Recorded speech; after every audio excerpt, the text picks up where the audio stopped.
in the European Commission and the European Space Agency, which has the purpose to provide ready-to-use information on the impact of the coronavirus crisis on our economies. Today we are unveiling the first milestone of this partnership, which is a proof and showcases the fruitful cooperation between the European Commission and the European Space Agency, and also demonstrates that the EU space program is a crisis-resilient public utility which can provide multiple solutions to the recovery following this crisis. I'm very pleased to welcome our speakers today, starting with Pierre Delson, who is Deputy Director General in the European Commission in charge of defense industry and space. We have also with us Josef Aschbacher, who is Director for Earth Observation Programs in the European Space Agency, and Dr. Anca Angelea, who is Earth Observation Open Data Scientist working also in the European Space Agency. Now, to give you a flavor what is coming up, we'll run a video introducing the tool.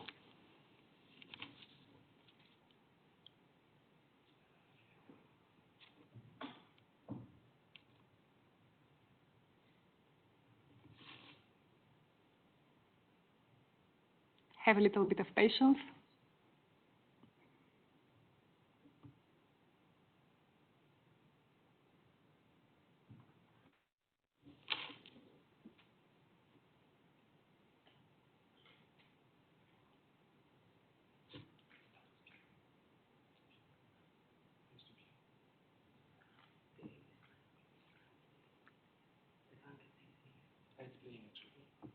Sorry? It's playing images that we don't see, but it's playing on the WebEx.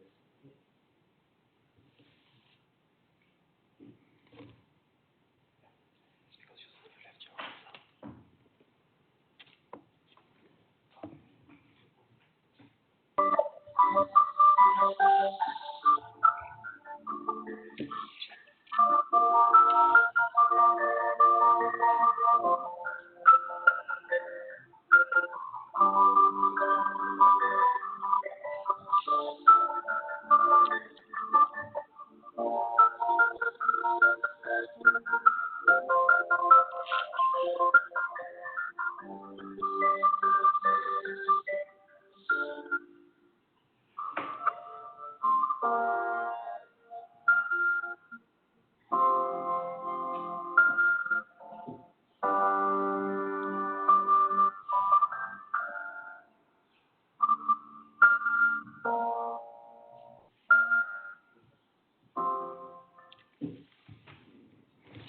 Thank you very much for this teaser. Now we can move to the speakers. First, we will have introductory remarks by Deputy Director General Delson.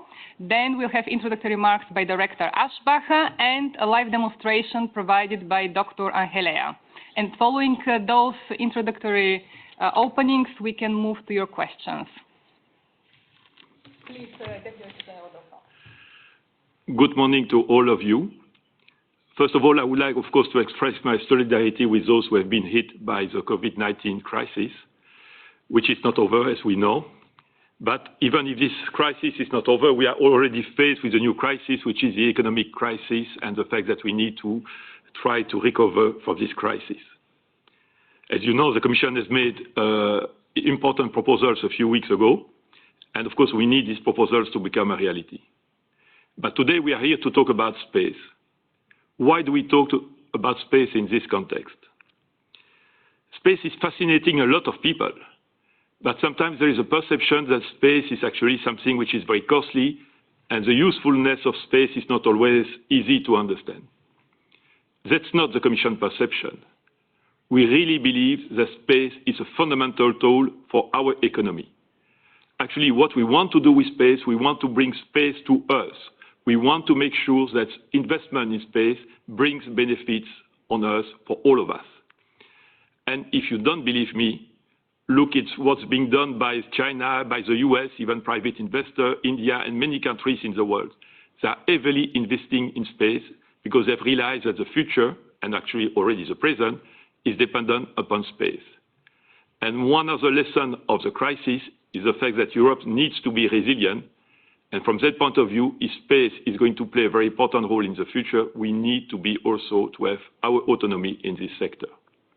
Now, to give you concrete examples of what space has been able to do in the recent weeks, as you probably remember at the beginning of the crisis, because of the closures of the borders, there were huge traffic jams between different countries, which was extremely problematic because it would mean that actually medical equipment, food, fundamental supplies were not able to cross the borders. Actually, in this context, we have used Copernicus, the Earth observation systems, to monitor the situation, to show exactly where the traffic jams were, and to help the customs authority to facilitate the crossing of the border. So that was a concrete example of what could be done through space during the crisis. Another concrete example, which is still valid, of course, is a new application which has been developed by the GSA, our space agency in Prague, which is so-called the Green Lane application. What does it mean? It means that truck driver will be able to explain what is the content of their cargo, what they are carrying over the borders, and we know exactly where to cross borders, where it will be easier to cross the borders. And for the custom authorities, it will be also very important because they will know in advance the content of the cargo. This is a practical application of space based on Galileo, that one, which actually is extremely important and will be extremely important, and which is already a huge success with the truck driver and the custom authority. But as you know, as Sonia has explained, we are here today to present you a new instrument, a new dashboard called RACE, Rapid Actions COVID-19 and Earth Observation Platform, which, as she has said, has been developed with our partners from ESA. And GSA will be also play a role in this. How was it developed? This RACE platform is being based on Copernicus images. As I told you, Copernicus is Earth observation systems, actually the best in the world, and we'll come back to that. It's Earth observation systems, which delivers us a lot of data. We are one of the largest producers of data in the world.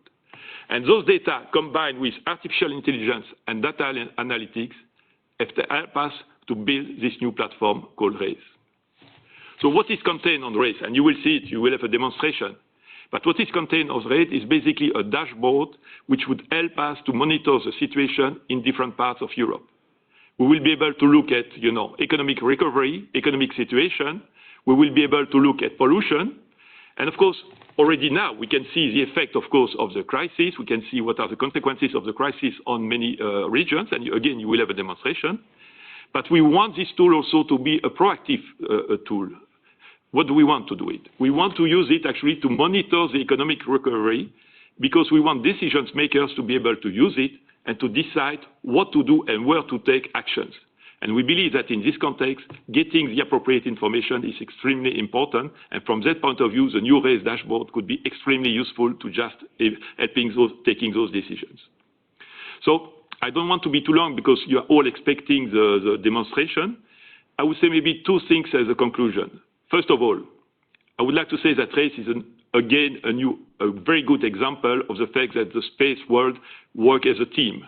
We have been working on this with ESA, with the GSA to a certain extent, and maybe, as Joseph will explain to you, the rest of the world will follow us on this. So this is exactly a perfect example of cooperation between the space authorities, the space institution. And my last remark, my last conclusions is the following. Sometimes in Europe, we have the feeling that everything is better outside, that others are doing better than us. And when you look at the space sector in Europe, this is simply not true. The systems that we have developed are the best in the world. Copernicus is the best system in the world. And if you don't believe me, ask the American authorities, because when they have a problem with flooding and this kind of a situation, actually they don't have the equivalent system and they ask our help. Galileo offers more precision and more accuracy than a GPS. So we need to be proud of what we have achieved, but of course we should not be complacent, because if we are now in the top race with respect to our space program, if we don't take the appropriate investment now, I can assure you of one thing: in 5 years' time, in 10 years' time, it will no longer be true. So decisions which are taken now will have a fundamental influence on the way Europe will be autonomous and resilient in the future. That's why the debate on the MFF is so important. But I would stop here my introductory remarks. Many thanks, Deputy Director General. Many thanks, Deputy Director General. On this optimistic note, I would like to give the floor to Director Aschbacher, who is going to give us more details on the online dashboard. Please, the floor is yours. Okay, so thank you, Sonia. I'm also very pleased to hear the words of Pierre Delceau, very inspiring and very true words about the quality and the value of space and Earth observation in Europe. I'm sitting here in Frascati, which is just outside Rome, where ESA has one of its establishments called ESRIN, where we have been initiating some of the activities. But also, if you could maybe go to the next slide. The next slide shows a bit what we are doing and how we are working together in order to see what happens on our planet and how we can tackle crises like the COVID crisis we have right now. Could you go to the next slide, please?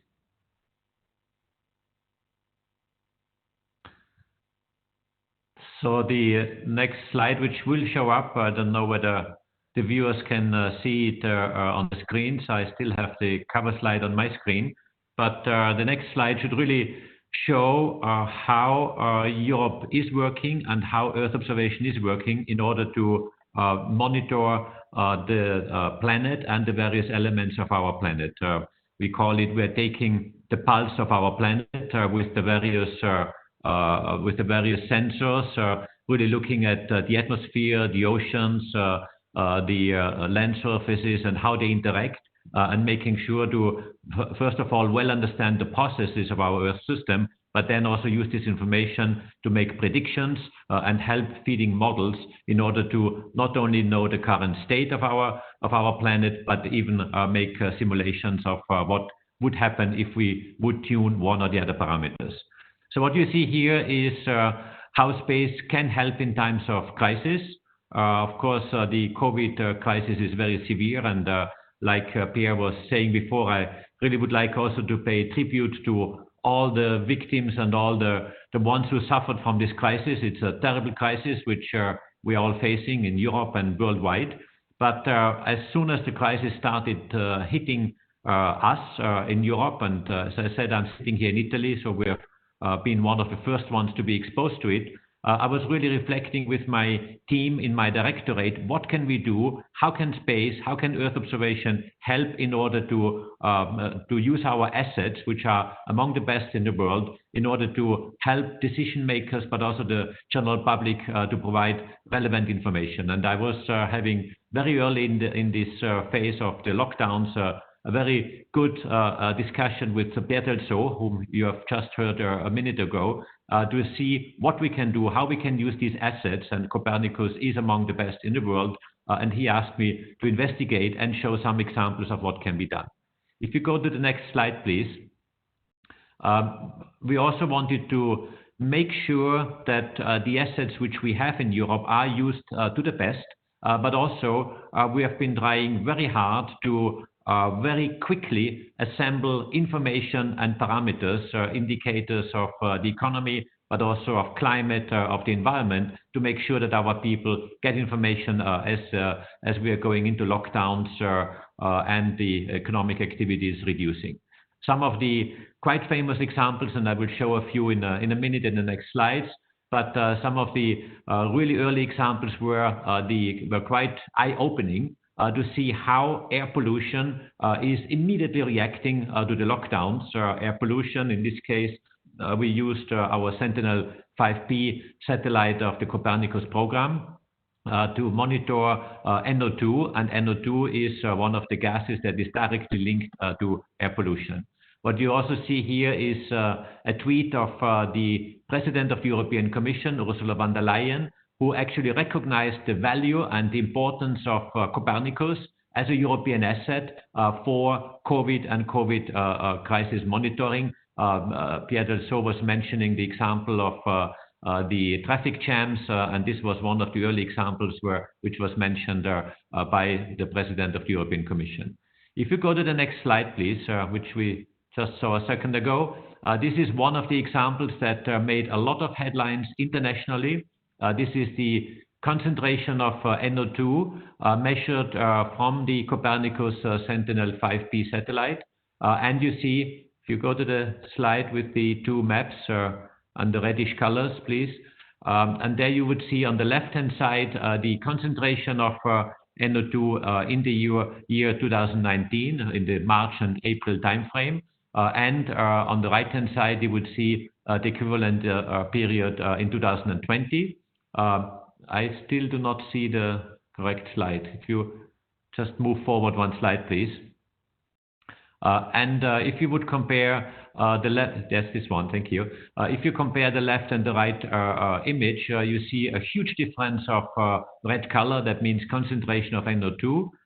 This has been published internationally in the US, in Europe, in China, in Japan, and has actually become, you would almost call it a star among the space applications using satellites for COVID monitoring. And what we have seen that during the lockdown, the concentration of NO2 has been reduced by about 50% over major cities like Barcelona, like Paris, like Milano or Madrid or similar cities across Europe. What you see here now on this slide is an example of using, again, our Sentinel fleet of the Copernicus program, together with satellites from our French partner, Pléiades, from Airbus Defence and Space, in order to monitor economic indicators like aircraft on the tarmacs on the airport and see how many are parked around the airport or on the runways. We are using artificial intelligence in order to monitor them automatically. And you can see a very clear decrease of air traffic, but also obviously linked with economic activity on the right-hand side, clearly caused by COVID lockdowns, as we have all seen in the news from different sources. If you can show the next slide, please,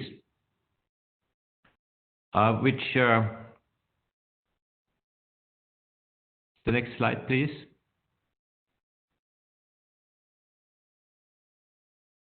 I see there's a bit of time delay between at least asking for the next slide and then appearing on screen. But the next slide will show, again, an economic indicator. In this case, we used our satellite data to monitor, again, using artificial intelligence and automatic pattern recognition software to monitor the activity on parking lots, for example, in this case of a car factory in Wolfsburg. I'm sure you know which car manufacturer this is, using satellite data. And you see on the right-hand side this curve with a few circles, which are indicating time periods when there was a very low occupation of the parking areas and the production areas by cars or by vehicles. And some of them, the first three of them, are linked to holidays, to the school holiday period, the summer break, or the New Year period. But then on the right-hand side, which is labeled as number 4, is the same value, more or less, due to the coronavirus crisis, where you see very clear low occupancy of these parking lots with vehicles. Again, a very clear sign that very few people have been working in the factory at that time. If you go to the next slide, and the next slide would show an example of agriculture. Of course, agriculture, as you all know very well, is heavily dependent on the workforce. Some of it coming from the country itself, some of them outside the country where agricultural products are being produced. What you see here in this slide is asparagus. Asparagus needs, in this case, really foreign workers, mostly from the Eastern European countries. You see the area of Brandenburg in this satellite image here, which is from Sentinel-2 Copernicus program. You see on the left-hand side some whitish colors, which are the covers, the white plastic, which is usually used for asparagus. Sometimes they also use black ones, but in this image we see the white ones, depending on the season. But what is more interesting, and if you click once more on this slide, is we monitor the area which has been harvested or which has been planted with asparagus in order to see whether there's a difference between this year and last year in terms of production of asparagus in these agricultural fields. On the right-hand side, you see the production values or the reduction in April 2020 as compared to last year. And you see some significant reduction here. Overall, there was about 22 to 30% less asparagus produced, resulting in several tens of millions of euros of economic loss. Maybe you could click once more on the slide. There will be a graph being shown on the left above the slide, which shows the comparison of the production between 2019 and 2020. And you would see very clearly that this is a very clear reduction 2020 as compared to 2019.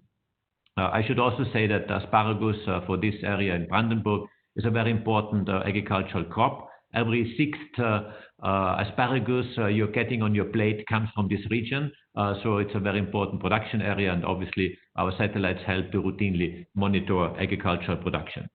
Please go to the next slide. Yes, if you, I don't know how the timing is on your screens, but if you see the black bars, they are the productions of 2020 as compared to the gray bars, which are the production in 2019. Let's go to the next slide, please. The next slide is showing also how we use our space assets to engage the general public and the programming community. So we have launched a custom script contest, and what you see here on this slide is the winners of the weekly contest using our Copernicus Sentinel data and deriving information mostly using machine learning, artificial intelligence as a method, but always based on Copernicus Sentinel information. You see that these winners of the weekly contest come from different countries, not only in Europe, but also outside Europe. And then we have a monthly winner, which you see in the bottom right, which is the best of each month in terms of the activities being proposed. If you click once more, just it confirms, so it says that the monthly winners will bring their result of this winning example to the dashboard, which you will see in a minute. Can you then please move to the next slide, which should show a light bulb and summarize a bit the achievements of this race activity over the last couple of weeks. Let me recall what Pierre also said, that this has been a really intense exercise. We started in March from an idea into planning these activities and putting it together. We have been engaging the expertise of our own people in the European Space Agency, but also with a network of companies across Europe. 21 of these companies have worked with us in order to build up examples and then create a dashboard, which will be demonstrated right afterwards. It has been quite an effort. The name race, I think, has also been quite synonymous for the speed in which our teams have been working with our industry across Europe. But I would also like to really acknowledge the extremely strong support and interaction with the European Commission, first of all, as being the owner of the Copernicus program and the Copernicus data, but also in terms of guiding us which examples are more useful, which are less useful, to make sure that whatever we produce from a technical point of view is fully meeting the policy priorities of Europe and the needs of the European citizens. And I really would like to express my sincere thanks to Pierre Delceau, who was speaking before, but to the whole team of the European Commission for an excellent cooperation which the European Space Agency is enjoying with the European Commission on this program. You see a few numbers on these slides here. We have covered more than 100 areas of interest. We are constantly updating and filling these areas with new information and new data. And it is a very intense exercise which we are conducting here, also partially through the public engagement, as I've shown before in the contest.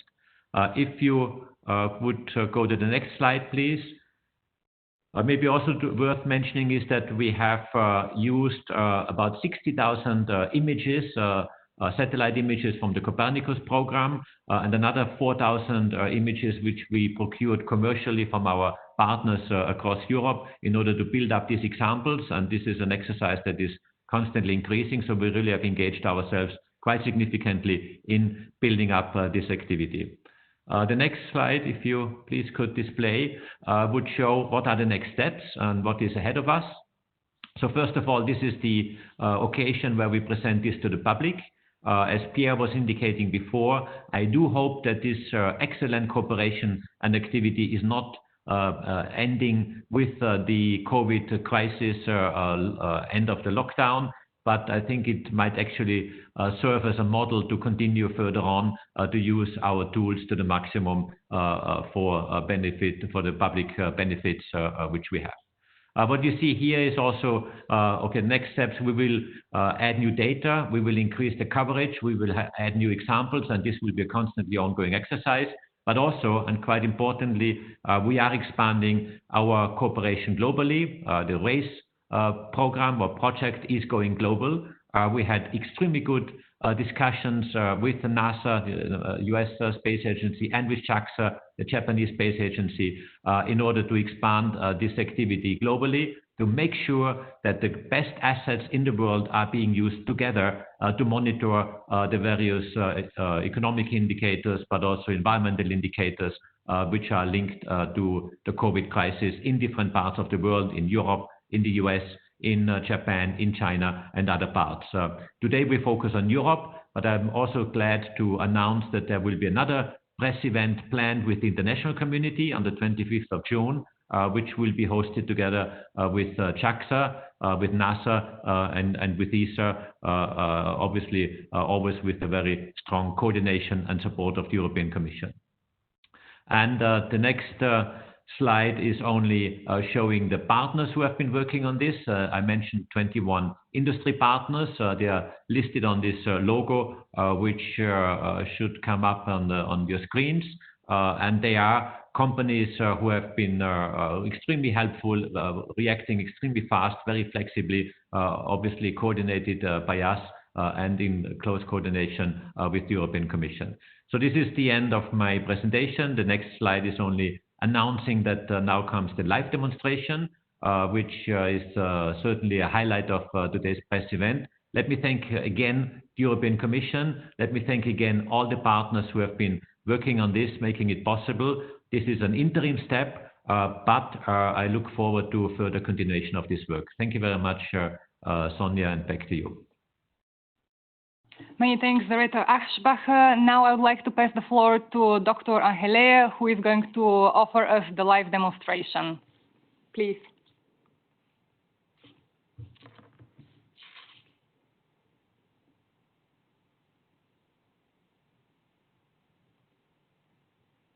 Thank you. I hope that you can all see my screen properly. Yes. I hope there will be no difficult delays. So I'll try to move slowly through the slides. So thank you again for the introduction. It is my pleasure to demonstrate now the Rapid Action on Coronavirus and Earth Observation Dashboard, or the RACE dashboard. This dashboard will become available and accessible to all of you in less than half an hour, so exactly at 1200 hours. And it will be accessible at race.esa.int. So when you will visit this page, race.esa.int, this will be the first screen that you will be interacting with. And I hope that you can all see it properly. This view is the welcome view of the dashboard, and it showcases the two main sections.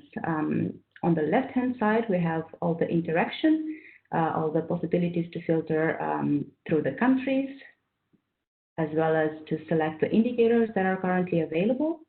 We have a central map view that is showing all the locations that are currently being covered, all the areas of interest where there is active data, as well as the areas where we have upcoming information.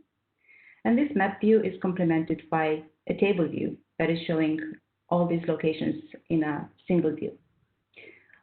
On the right-hand side is the area that is dedicated to information display. So this is where all the indicator data is being shown, together with all the additional resources, explanatory texts helping you to understand how to read the indicators, how to put them in context, and complemented by external resources and links to external platforms, for example, where is the case.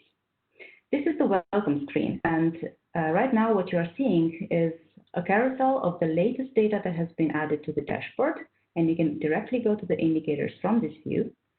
A short summary of a statistical summary of the economic indicators, agricultural and environmental indicators that are currently being present on the dashboard, as well as a very short guide to help you navigate. We included as well legends to help users understand what is the meaning of the colors that they see on the dashboard. You can always return to this screen by clicking on this welcome view. Let's see how data selection can be performed. Let's say that we are interested to see what is the situation in a particular country, for example, in Croatia. The map will automatically take you to the location, and what we can see here is that we have two locations currently being observed, one in the North Adriatic and one in a city in Croatia. The colored one indicates the fact that there is data present here. The gray dots indicate that there is upcoming data. Let's see what this data is about. This is a regional indicator, as it can be easily read on the title of the charts of the map. By expanding this view, we can gain more information and we can interact with the map. These are water quality regional maps, and the additional information tells us that these maps display weekly mean anomalies of chlorophyll A concentration with reference to a climatological period, and that these are this is data calculated from the Copernicus Sentinel-3. We can always compare the situation at different dates. For example, on the 3rd of April, with respect to the 22nd of May. And by referring to the legend, we can see what were the changes in the chlorophyll A concentration. We can read more about this in the associated narrative. If we want to reset the map, we can just click on all countries, and we'll go back to the first view. Let's see how filtering by indicator works like. If we would like to see the agriculture indicator, in this case, the productive area, the map takes us to the associated location. Right now, we have a single location that is in Germany and refers to the Brandenburg area. This is the example that you have already seen. We can switch between the map base layers and select the ERX cloudless layer, which is built on Sentinel-2 data. By expanding the view, we have the possibility to get a closer look at the chart, read the information that is available, as well as interact with the chart, and gain more knowledge on how to interpret this indicator. In this case, we see that the chart refers to the wide asparagus productive area, and that it shows the difference between 2020 and 2019 in absolute value in hectares as well as in percentage. The associated story links to outside resources such as the Food and Agriculture Organization World Food Program, includes related videos, animations based on Sentinel-2, for example, as well as media stories that are related to this. This is helping us gain an understanding of the context in which we can interpret this information. Let's see how we can select data from the table. If we're interested to look at what are the inventory levels for finished goods production sites, for example, we can just select it and the table automatically zooms to this view. By selecting one of the areas, the indicator is displayed, and we can again interact with this. In this case, we see that the graph shows a variation of Sentinel-1 radar backscatter signal, and the additional information helps us understand that this is the proxy that is being used for the inventory levels of finished goods. We can see what are the reference values for high, normal, and low signal, and understand that these are actually indicating high, normal, and low inventory levels. This is a nice example that shows not only the effects of the crisis, but also the recovery period, where the signal is getting back to normal. Additionally, we can inspect Earth observation data that was used for this analysis. For this particular example, Sentinel-1 radar backscatter is used. I hope that the map is loading properly for everyone.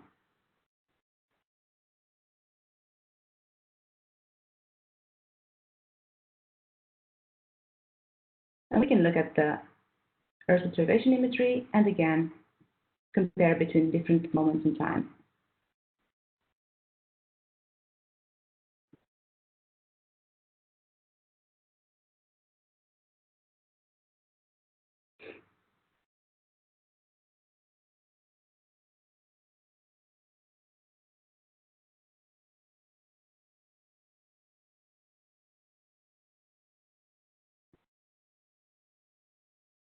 I will now present the last example on a global indicator, which in this case is related to air quality.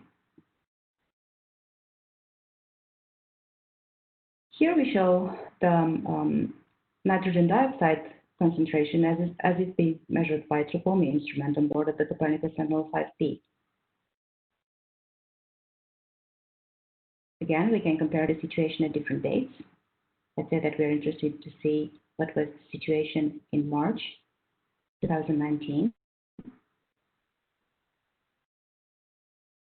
and approximately the same period in 2020.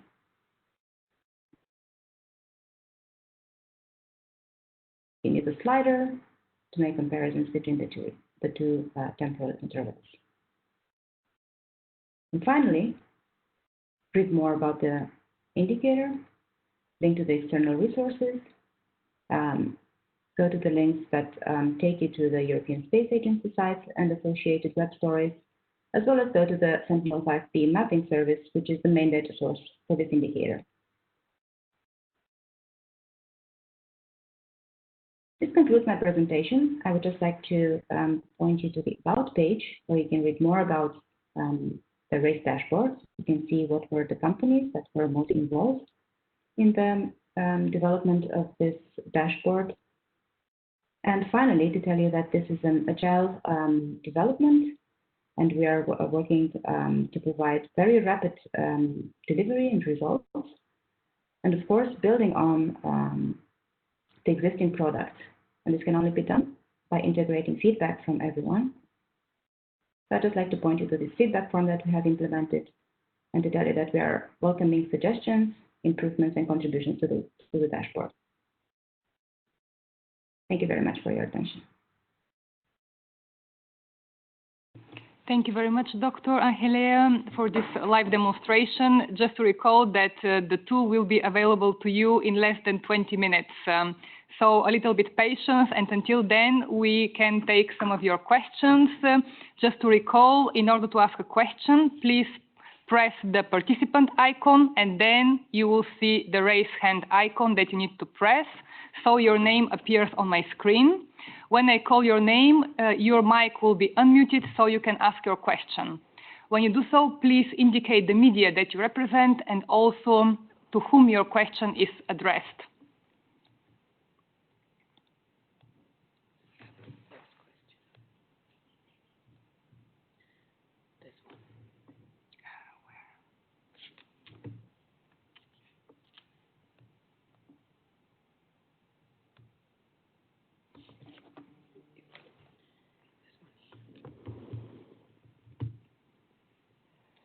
Now I give the floor to Jan Egers. Jan, please, the floor is yours.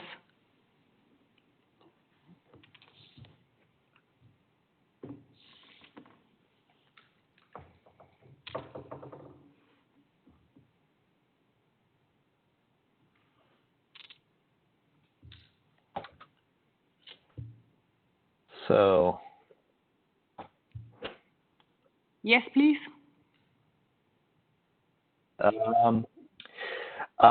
Yes, asking for the data journalist community here, will there be an API for the dashboard, and will there be any kind of registration or anything like that necessary to access the data?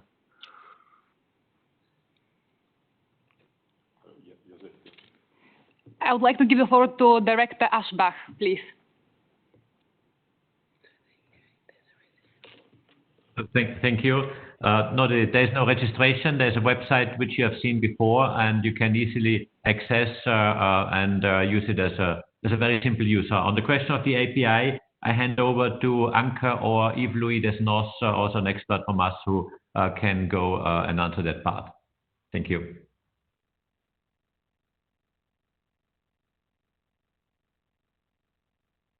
Okay, you take it.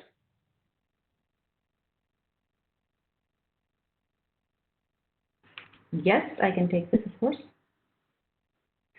So the code itself welcomes contributions. It is a repository that can be found in GitHub. Related to the APIs, a lot of the processing is being done on the Euro Data Cube.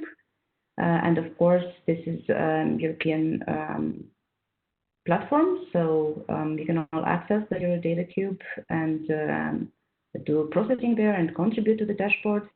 The intention for the future, of course, is to enable, so to facilitate contributions from anyone. I don't know if the question is actually related to accessing the data itself and to embed it somewhere else, but these are definitely plans for the future. Yes. Okay, thank you very much. Many thanks. Then next on my list is Françoise de Blomac. Françoise, the floor is yours. Hello, I would like to, so I represent Décryptageo, which is a French media on geographic information. And I would like to know how the different areas were defined. It's only based on a project by project and when somebody proposed it, or does the Commission decided some of these areas as more important? Thank you very much for your question. No, it's not a decision by the Commission as such. It's based on the information which was available. But of course, the idea is to basically try to cover the whole of Europe. So the idea is not to be limited. Simply at this stage, it's the initial phase, I would say. So we've been focusing on a certain number of areas based on the information available. But as I say, the idea is, of course, to spread this and to have more and more areas being covered progressively. Yeah. Yes, if I may add to what Pierre is saying, I fully confirm what Pierre is saying, that this is based on a first data set. However, we had our teams and the teams of European Commission have been interacting very closely, very regularly, several times a week in some cases, to really discuss the various aspects of this project, including the areas which we found where data have been available, and also make sure that we are having a bit of an equal spread. But this is certainly, I would say, based on two things. On one, of course, where do we see an indicator? This is the starting point, an economic indicator or air pollution or any other water quality, any other indicator that is of interest. And obviously, then we need to program the satellites to get the data and make sure that we can derive these indicators over time. And this is actually quite a bit of work. I mentioned we have used about 50,000 satellite images from our data sources of Copernicus, but also bought quite a number of images, 4,000.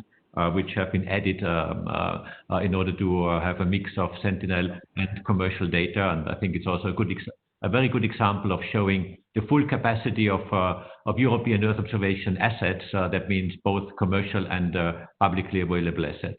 Thank you. Many thanks. Any other comments from the colleagues? No. So we have received some questions on our chat. This comes from Aravind Rashid Jadran. He says, hello everyone, this is an excellent initiative. Congrats to the European Commission and to the European Space Agency on RACE. A couple of questions. The first one is, how do you plan to extend this dashboard? Will it continue to be based on crowdsourced algorithms and results from hackathons? Then any plans of extending this to indicators to include the UN Sustainable Development Goals beyond general economic and environmental indicators? Director Aschbacher, please. Okay, no, thank you, Sonia. Two very important questions, and believe me that we have also been discussing this and thinking about this internally and with the European Commission. So the answer is today we have made this RACE dashboard for the purpose of monitoring parameters related to COVID. And this has been the starting point.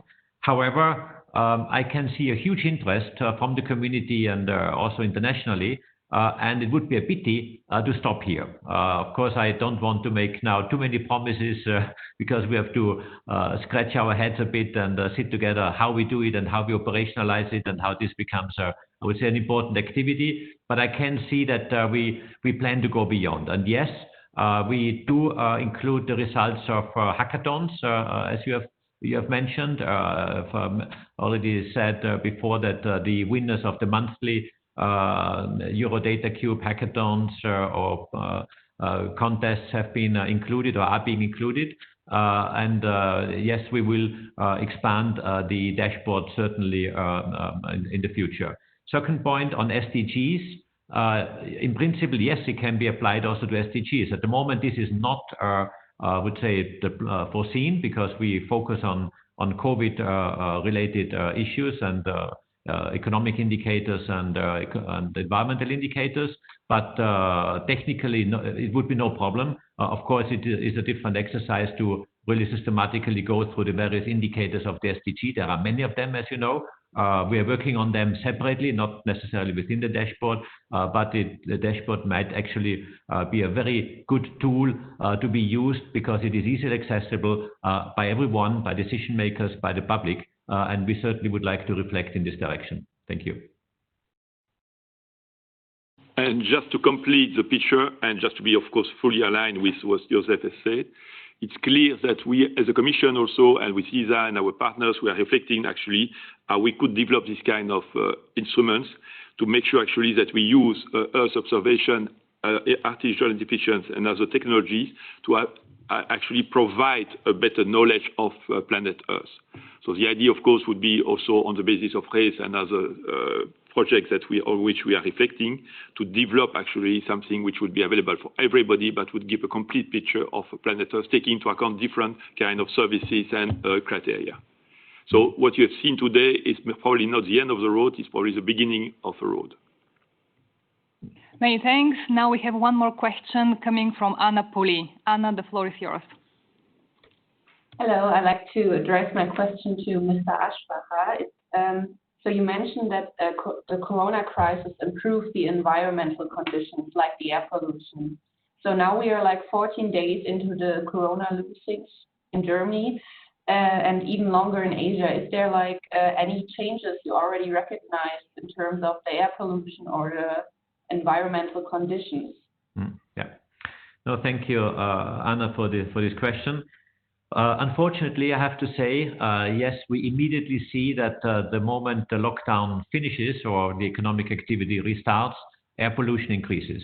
I've shown before some examples where we had a minus 50% reduction of NO2, which is directly linked to industry and traffic. And this reduction of NO2 concentrations or the reduction of air pollution was directly linked to the lockdown. But of course, the moment you go out of the lockdown, pollution increases immediately. And this is the sad part of it, if I may say.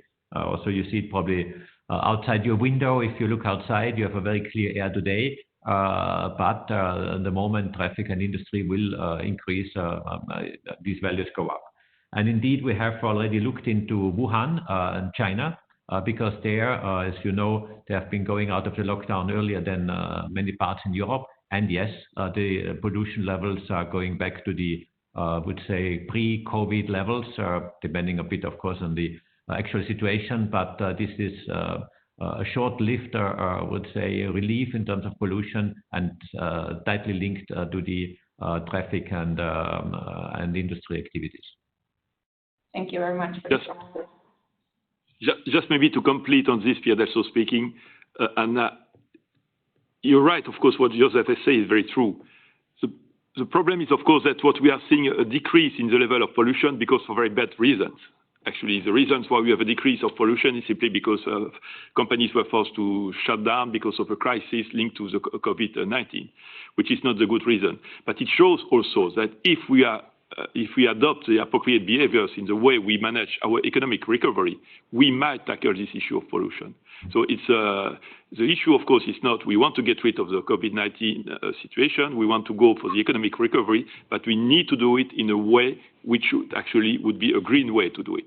And we believe it's extremely important. And again, the bad example of the COVID-19 and the images that we've got through Earth observation demonstrate that if we behave differently, we can improve the level of pollution in Europe and elsewhere, actually.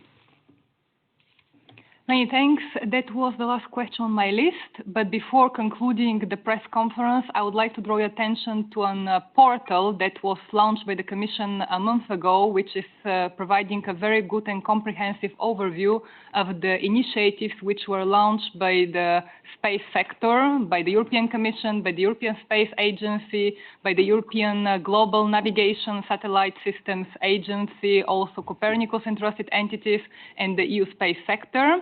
This website is being now displayed on your screen. It's euspaceprogram.eu, coronavirus, because all these actors were quite active in tackling the crisis and also preparing, of course, the recovery. And then, of course, for more details on the RACE tool, please consult the website, which is dedicated to it, race.esa.int. With that, we conclude our press event, and many thanks for your attention. I wish you a very nice afternoon.